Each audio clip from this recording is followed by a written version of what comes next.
Quem participou ontem conosco da live no primeiro dia, só para eu ter uma noção, um bom número de pessoas.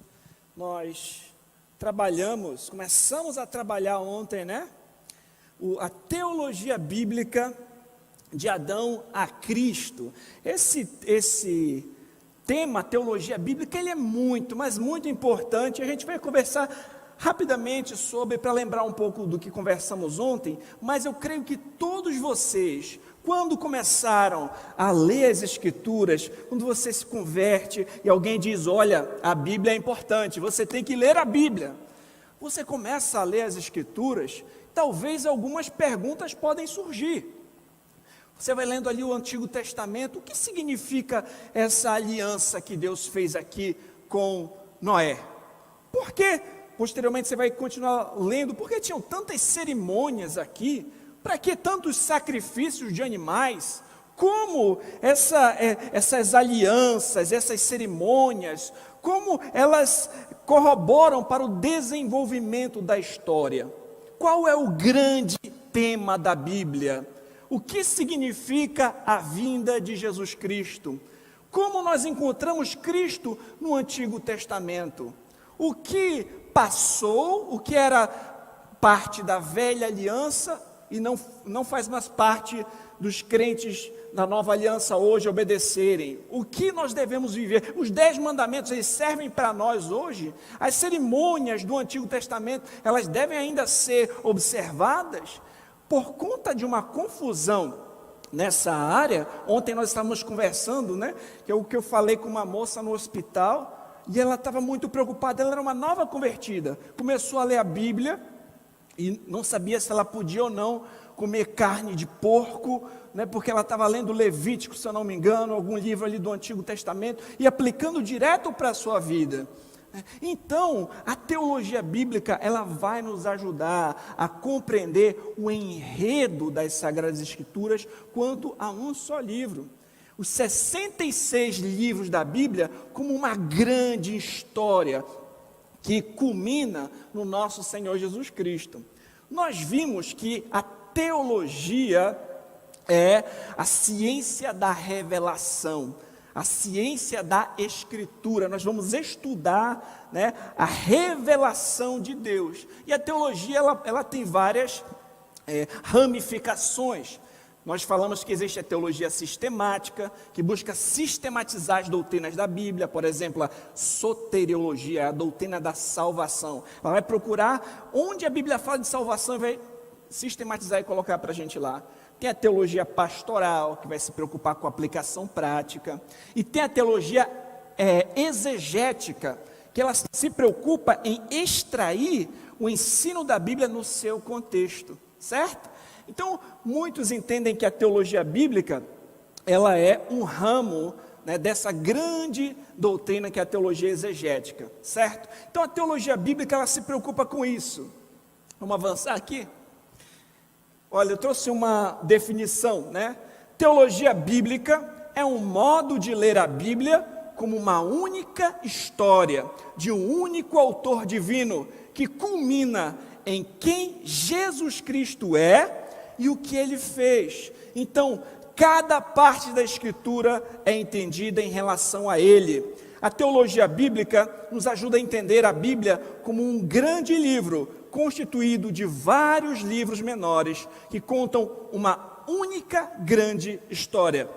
O herói e o ponto central dessa história, de capa a capa, é Jesus Cristo. Essa é uma definição de Nick Hork e Robert Klein, nesse livro aí, Teologia Bíblica, do Ministério 9 Marcas, da editora Vida Nova, né? Então esse livro faz parte dessa série,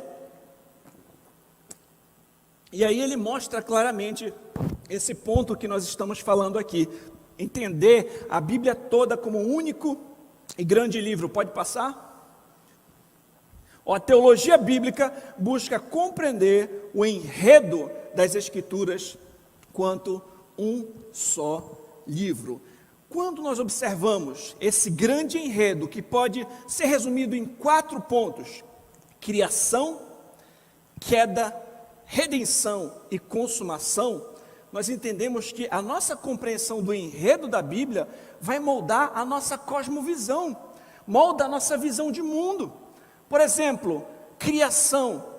Quando nós lemos na Bíblia que no princípio criou Deus todas as coisas, isso faz a gente entender de onde nós viemos. Nós sabemos que nós somos criatura de Deus. Foi criado o homem, a imagem e semelhança de Deus, homem e mulher os criou. Nós sabemos de onde nós viemos. Quando nós estudamos na Bíblia e vemos a queda, a entrada do pecado e com o pecado a morte, nós entendemos por que as coisas são como são. Você entende por que há maldade, por que há tantos problemas, porque você liga o noticiário e há tantas notícias, cruéis, terríveis, que levam a gente a ficar perplexo. Porque a queda mostra para nós porque a situação está dessa maneira.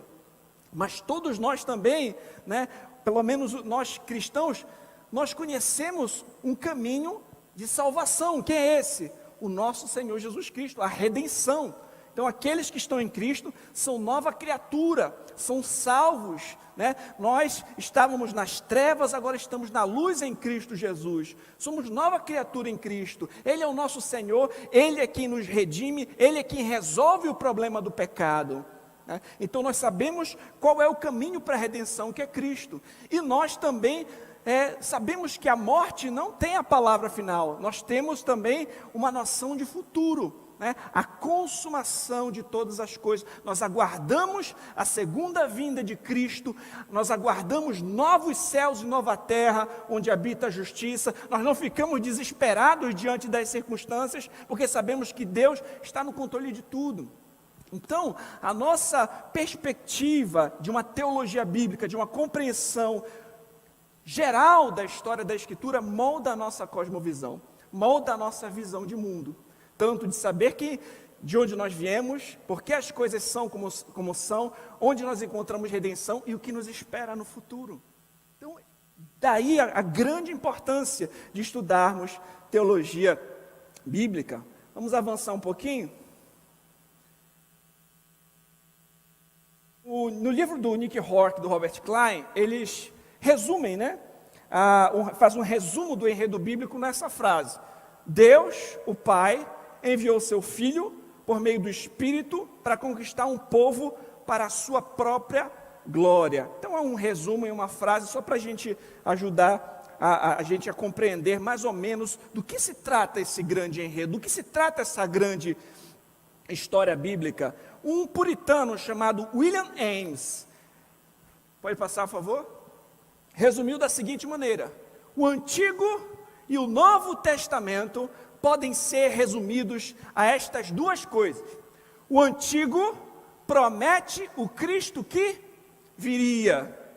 O Novo testifica que ele veio. Essa frase é fantástica. O Antigo promete o Cristo que viria e o Novo testifica que ele veio. Ou seja, toda a Escritura fala a respeito de Cristo. No Antigo Testamento ele é prometido, fala a respeito das promessas, das sombras, dos tipos, dos sinais que apontavam para Cristo. E o Novo Testamento testifica que ele veio e fala que ele voltará, para buscar a sua igreja. John Owen, o príncipe dos puritanos, vamos passar? O príncipe dos puritanos, ele fala o seguinte: esse princípio sempre deve ser retido em nossas mentes, ao lermos a Escritura, a saber, que a revelação e a doutrina da pessoa de Cristo e o seu ofício são o fundamento sobre o qual todas as outras instruções dos profetas e dos apóstolos para a edificação da igreja são construídas e pelo qual elas são esclarecidas. Portanto, o próprio Senhor Jesus manifestou isso de forma geral em Lucas 24, do 26 ao 27, e Lucas 24, do 45 ao 46. Deixe de lado essa consideração e as Escrituras deixam de ser o que pretendem, ou seja, uma revelação da glória de Deus na salvação da igreja. Eu peço que você abra comigo esse texto que John Owen citou aqui para nós, mostrando que o próprio Senhor Jesus Cristo mostrou do que se trata esse grande enredo. O versículo 26 e 27 vai dizer assim: esse aqui, meus irmãos, Jesus Cristo já tinha ressuscitado, certo? Os seus discípulos estavam ali conversando acerca das coisas que aconteceram. Ele encontra com eles no caminho de Emaús e ele fala, verso 26: porventura não convinha que o Cristo padecesse e entrasse na sua glória? E começando por Moisés, discorrendo por todos os profetas, expunha-lhe o que a seu respeito constava em todas as Escrituras. O próprio Senhor Jesus Cristo mostrando aos seus discípulos o que as Escrituras falavam a respeito dele mesmo. Começando por Moisés. Moisés escreveu o Pentateuco, continuando pelos profetas, todas as Escrituras. E se a gente observar no versículo 44, diz assim: a seguir, Jesus lhe disse: são estas as palavras que eu vos falei, estando ainda convosco, importava se cumprisse tudo o que de mim está escrito na lei de Moisés, nos profetas e nos salmos. O próprio Senhor Jesus Cristo mostrou que toda a Escritura falava ao seu respeito. O Antigo Testamento promete o Cristo que viria, e o Novo testifica que ele veio. Eu trouxe mais alguns textos bíblicos para nós olharmos, né? Esse aqui nós citamos agora, mas observe, por exemplo, esse texto de João. Já passou? Já? Não, é isso mesmo. João 5,39. Jesus disse: examinais as Escrituras, porque julgais ter nelas a vida eterna, e são elas mesmas que testificam de mim. Ele falou: as Escrituras testificam de mim. 2 Timóteo 3,15, é interessante aqui o apóstolo Paulo, enviando a sua carta a seu discípulo Timóteo, ele vai dizer o seguinte: que desde a infância sabes as sagradas letras, que podem tornar-te sábio para a salvação pela fé em Cristo Jesus. Vocês conhecem que Timóteo ele foi instruído pela sua avó e a sua mãe, né, Lloyd e Eunice. E naquela época elas não tinham ainda o Novo Testamento. Na infância de Timóteo, elas ensinaram as Escrituras do Antigo Testamento. Mas o que Paulo vai dizer? Desde a infância conhece as Sagradas Letras, que podem tornar-te sábio para a salvação pela fé em Cristo Jesus. Porque o Antigo Testamento aponta para o nosso Senhor Jesus Cristo. Está cheio de profecias, de sinais, de tipos e sombras que apontam para Cristo. Eu quero abrir mais um texto com vocês. Pode passar? Hebreus, capítulo 1. Se você quiser, abrir aí na sua Bíblia para acompanhar, porque aí você vai marcando, né, para olhar com calma, né? Hebreus, capítulo 1, diz assim: havendo Deus outrora falado muitas vezes e de muitas maneiras aos pais, pelos profetas, nestes últimos dias, nos falou pelo Filho, a quem constituiu herdeiro de todas as coisas, pelo qual também fez o universo. Ele é o resplendor da glória, a expressão exata do seu ser, sustentando todas as coisas pela palavra do seu poder. Depois de ter feito a purificação dos seus pecados, assentou-se à direita da majestade nas alturas. Que texto maravilhoso! Nós não sabemos quem foi o autor de Hebreus. Nós sabemos que é inspirado pelo Espírito Santo, com certeza, né? E ele fala aqui que no passado Deus falou. Isso já é algo maravilhoso, né? Tem muitas cosmovisões que entendem que não se pode saber nada a respeito de Deus, né?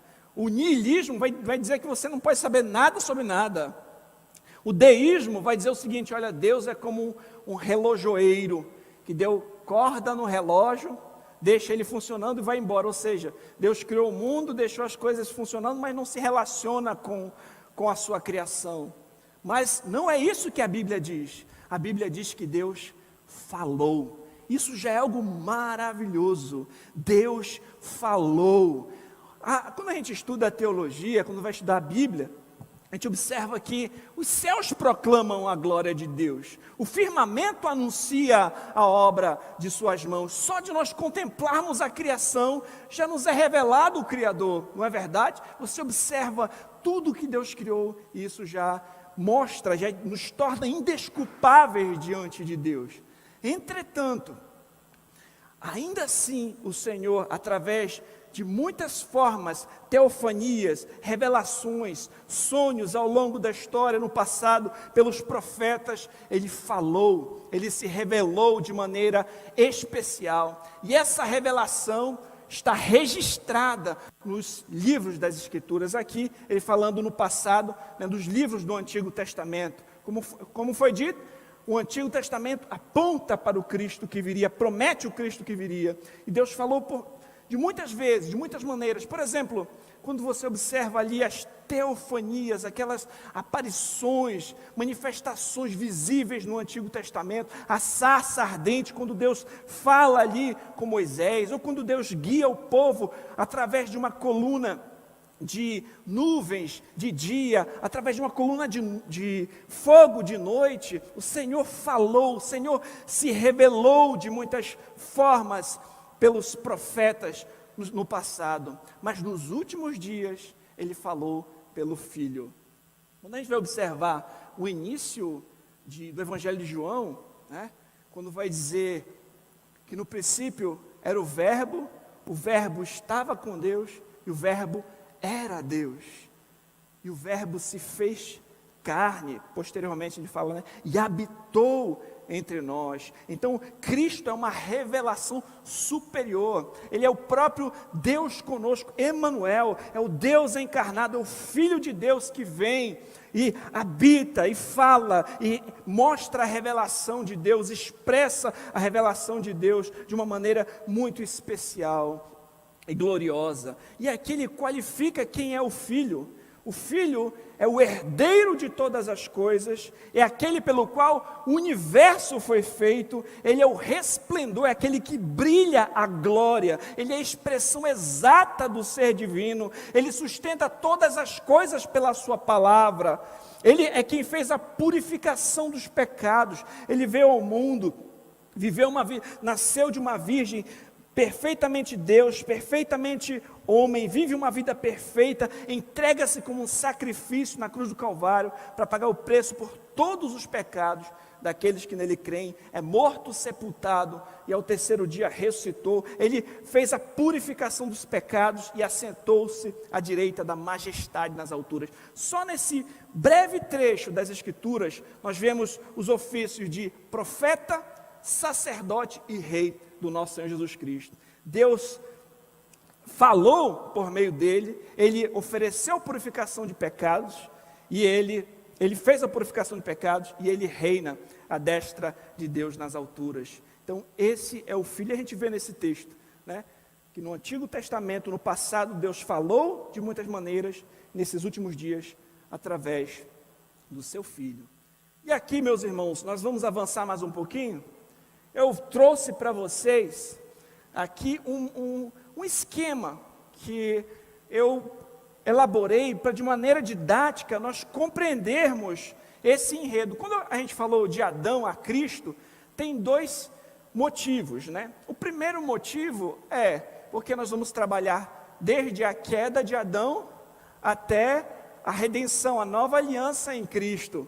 Mas também porque são os dois cabeças federais, O que é um cabeça federal? É um indivíduo que representa um grupo. Nós vamos ver, por exemplo, em Romanos 5, quando a gente for trabalhar, que pelo pecado de um, todos se tornaram pecadores, porque Adão é o cabeça federal, é um indivíduo que representa um grupo. E pela justiça de um, um ato de obediência, de justiça de um, que é Cristo, muitos serão justificados, Muitos são justificados. Então, por isso também Adão e Cristo, que a gente vai trabalhar numa pregação. Hoje, como vocês estão percebendo, eu não estou fazendo uma exposição de um texto só. A gente está observando vários textos das Escrituras para compreender melhor um pouco esse tema. Então eu trouxe aqui esse esquema para ficar didático para nós, compreendermos esse enredo das Escrituras. Na nossa confissão de fé, da nossa igreja, que eu pastorei a Igreja Batista Reformada de Belém, nós subscrevemos essa confissão de fé aqui, que é a Batista de 1689. E tem um trecho interessante nessa confissão que ilustra isso que nós vamos trabalhar. Diz assim: esta aliança é revelada no Evangelho, primeiramente a Adão, na promessa de salvação pela semente da mulher, e depois, por etapas sucessivas, até que a sua plena revelação foi completada no Novo Testamento. E é fundada naquela transação da eterna aliança que houve entre o Pai e o Filho para a redenção dos eleitos. E é somente pela graça desta aliança que todos, da caída posteridade de Adão, que já foram salvos, obtiveram vida e a bem-aventurada imortalidade. O homem é agora totalmente incapaz de ser aceito por Deus naqueles termos em que Adão permanecia em seu estado de inocência. Então esse é o capítulo 7, o parágrafo 3 aqui da Confissão de Fé Batista de 1689. E já à luz desses textos que nós lemos nas Escrituras, nós vamos observar, nas Escrituras, três grandes pactos, três grandes acordos. Um pacto, uma aliança, é um acordo com sanções divinas entre um senhor e um servo. Alguns desses termos aqui são termos teológicos, por exemplo, trindade. Trindade é um termo teológico. A Bíblia fala a respeito que só existe um Deus, que subsiste em três pessoas distintas, o Pai, o Filho e o Espírito Santo, mas a Bíblia não tem o termo trindade.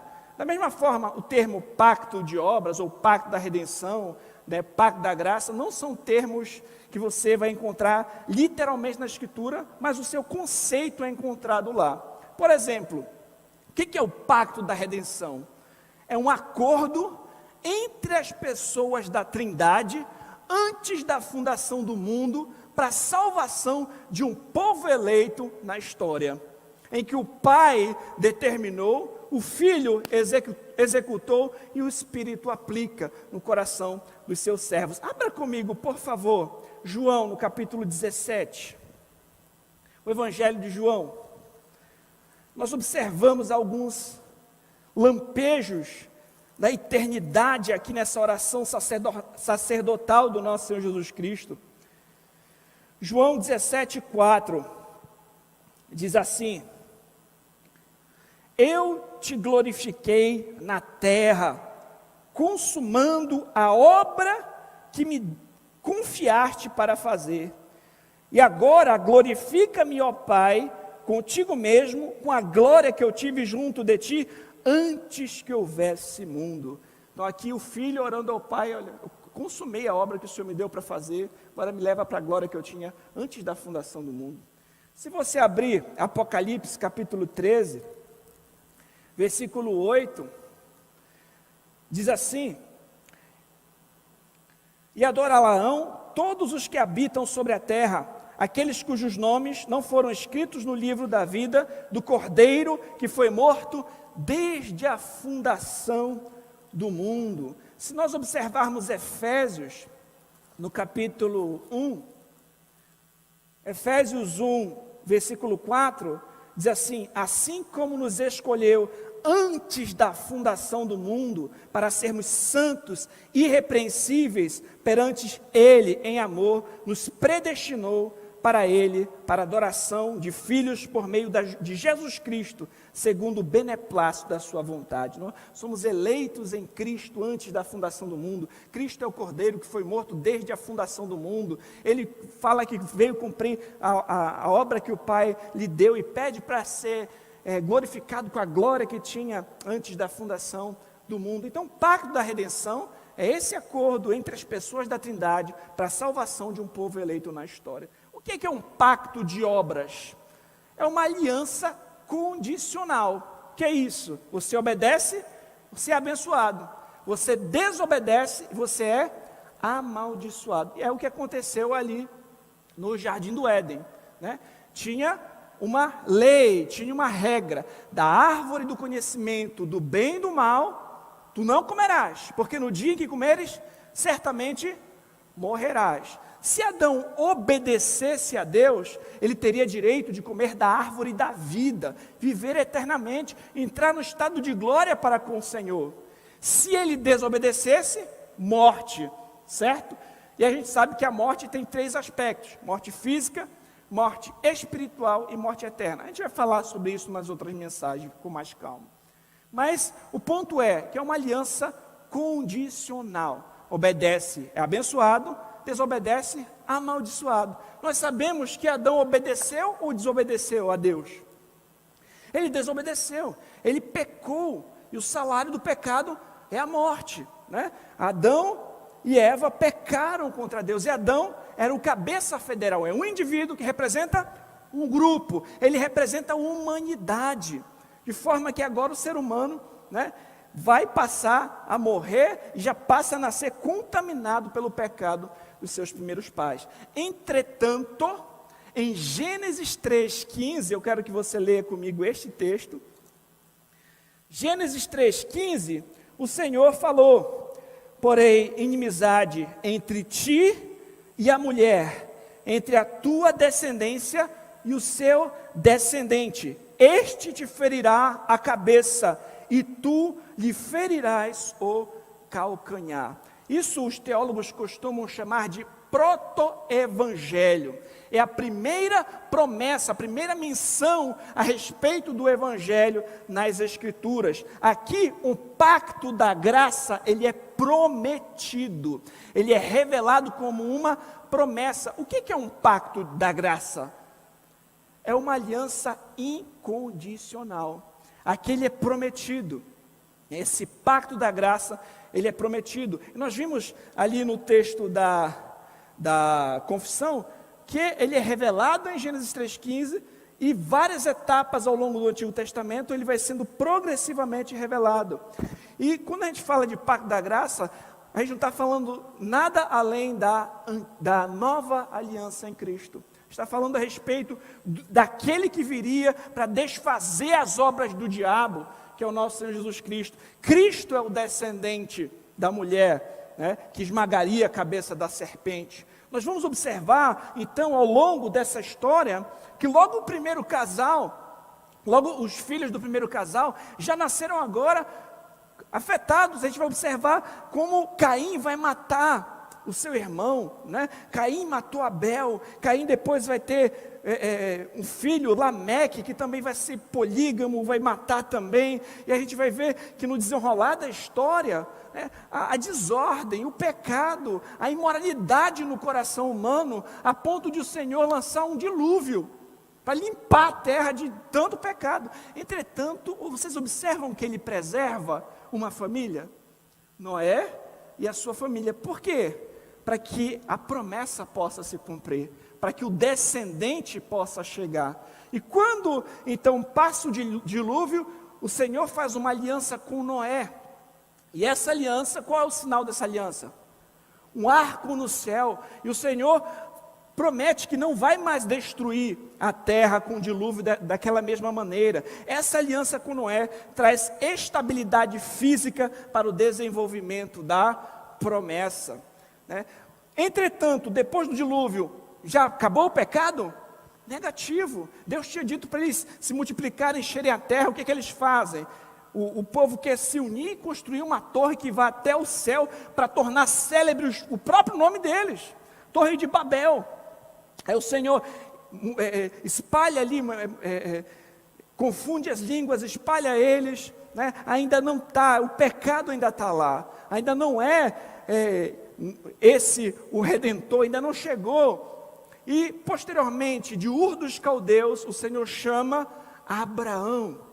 O Senhor faz aliança com Abraão, o Senhor promete a Abraão, faz promessas que dizem respeito que da descendência dele, né, sairiam nações. Ele promete uma terra. Então, a aliança com Abraão tem tanto aspectos físicos quanto aspectos espirituais. Promete tanto uma descendência física numerosa, uma terra física, mas também tinham aspectos espirituais que a gente vai observar onde é que se cumpririam mais para frente. Da descendência física de Abraão viria a nação de Israel.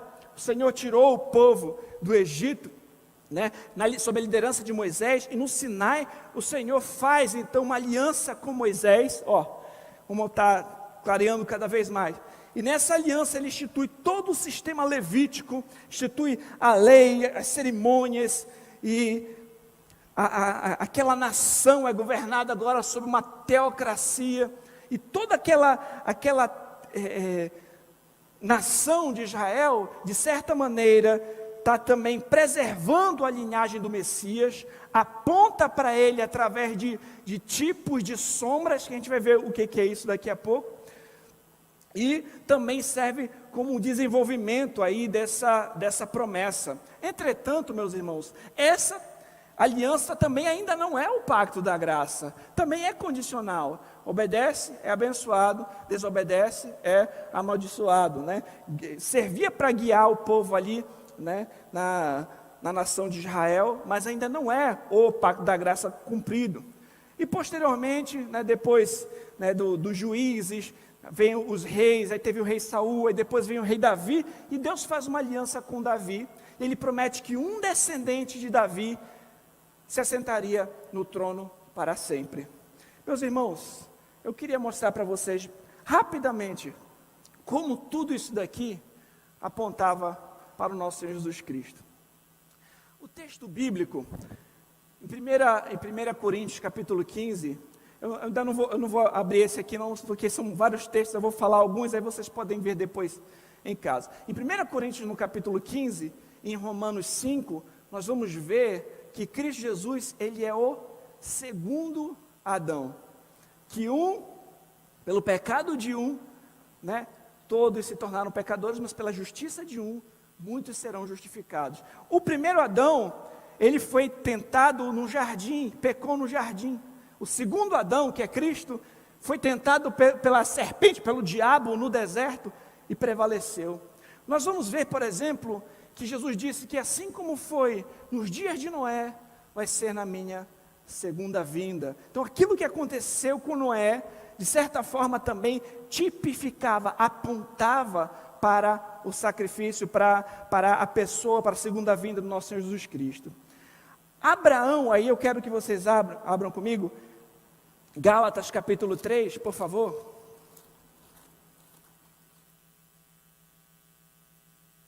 Gálatas, capítulo 3.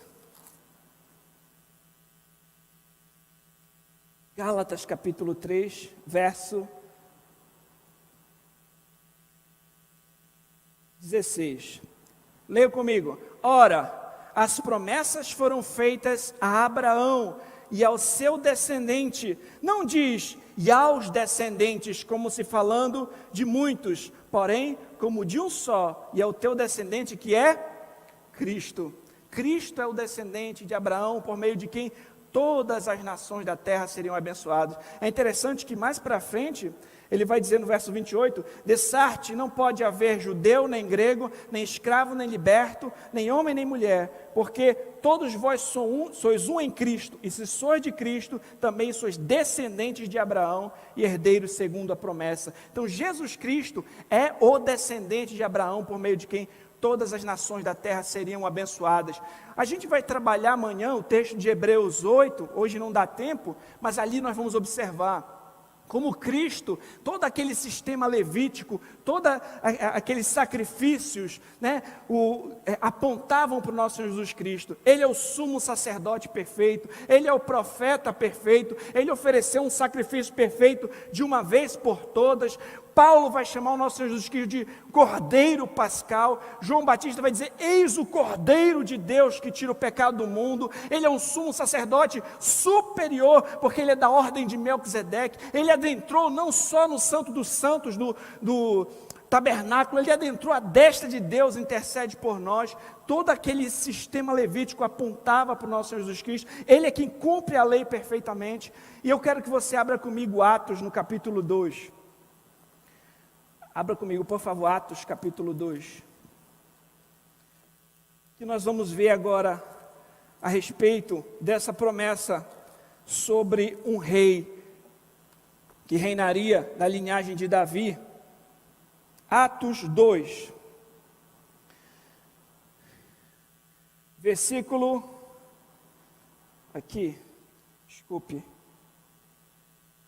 Atos capítulo 2, aqui do versículo 29.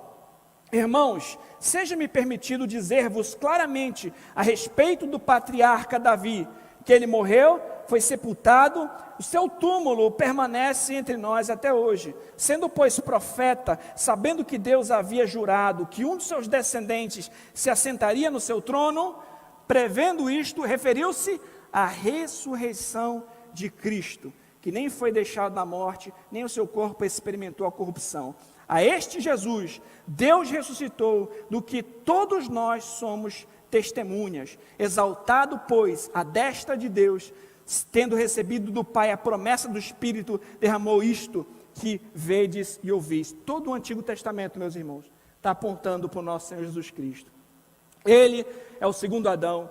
Ele é o descendente da mulher que esmagaria a cabeça da serpente, como foi nos dias de Noé, vai ser na sua segunda vinda. Ele é o descendente de Abraão, por meio de quem todas as nações da terra serão abençoadas. Ele cumpre perfeitamente a lei de Moisés. Ele é o Cordeiro de Deus, tira o pecado do mundo. Ele é o profeta perfeito, o sumo sacerdote perfeito, o rei perfeito. E aí, na plenitude dos tempos, ele vem. Ele, então, vive uma vida perfeita, com seu sangue ele sela a nova aliança no seu sangue. Ele é morto, sepultado e ao terceiro dia ressuscitou. E a nova aliança em Cristo é superior à antiga. Aquilo que era sombra agora é substância. Aquilo que era prometido agora é estabelecido, é cumprido. Aquilo que era esperado agora é chegado. Ele veio. O Antigo Testamento promete o Cristo que viria. O Novo testifica que ele veio. E se nós estamos numa nova aliança em Cristo, nós estamos num pacto de graça que é incondicional, porque Cristo cumpriu todas as condições em nosso lugar. E nós não estamos mais condenados em Adão, nós estamos salvos se estamos em Cristo Jesus. Nós somos nova criatura, estamos caminhando agora para Jerusalém celestial, para novos céus e nova terra, onde habita a justiça. A nova aliança em Cristo é superior à antiga.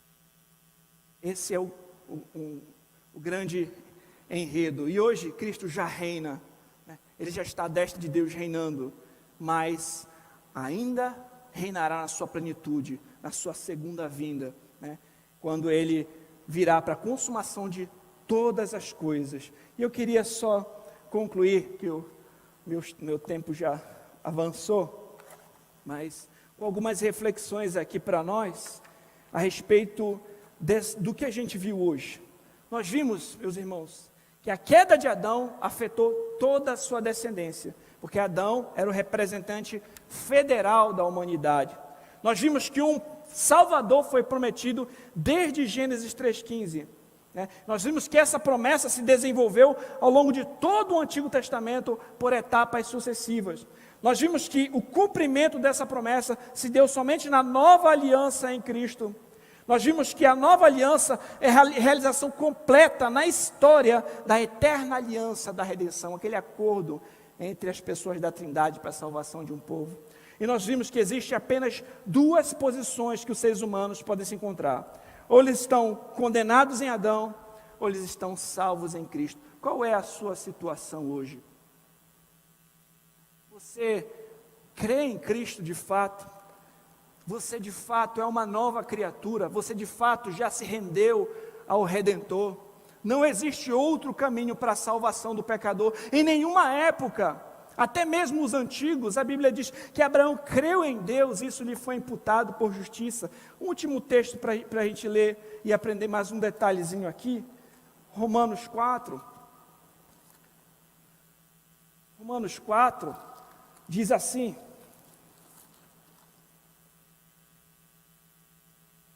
Pois todos pecaram, verso 23, todos pecaram e carecem da glória de Deus, sendo justificados gratuitamente por sua graça, mediante a redenção que há em Cristo Jesus, a quem Deus propôs no seu sangue como propiciação mediante a fé, para manifestar a sua justiça, por ter Deus, na sua tolerância, deixado impunes os pecados anteriormente cometidos, tendo em vista a manifestação da sua justiça no tempo presente, para Ele mesmo ser justo e justificador daquele que tem fé em Jesus. Na sua tolerância, Deus deixou impunes os pecados anteriormente cometidos, tendo em vista a sua manifestação no tempo presente. É só em Cristo que há salvação, justificação e perdão de pecados. Se você não é um cristão, você também está me assistindo em casa, ouviu essa mensagem hoje, eu convido você, renda-se a Cristo. Não há outro nome pelo qual convém que sejamos salvos, senão o nome de Jesus Cristo. Ele é o caminho, a verdade, a vida. Ninguém vem ao Pai senão por Ele. Que essa mensagem de hoje faça você ter uma noção mais elevada a respeito do Senhor e Salvador Jesus Cristo. Vamos ao Senhor em oração. Santo Deus Todo-Poderoso, graças te damos, Senhor, pela Tua palavra, que é lâmpada para os nossos pés, que é luz para o nosso caminhar. Graças te damos, Senhor, porque o Senhor não nos deixou sem Salvador, o Senhor não nos deixou sem conhecimento do Teu Evangelho. O Senhor se revelou, o Senhor falou através dos profetas, e o Senhor falou através do Filho que veio nessa missão redentora para salvar pecadores como nós, que não fizemos nada para merecer. Que possamos, Senhor, diante de tão precioso conhecimento, glorificar Teu nome, nos render a Ti, Te amar acima de tudo. Eu te peço, Senhor, em nome de Jesus Cristo, desvenda os nossos olhos para compreendermos a maravilha do Teu Evangelho e vivermos de modo digno dEle, entregarmos tudo para viver para a Tua glória. Em nome de Jesus. Amém.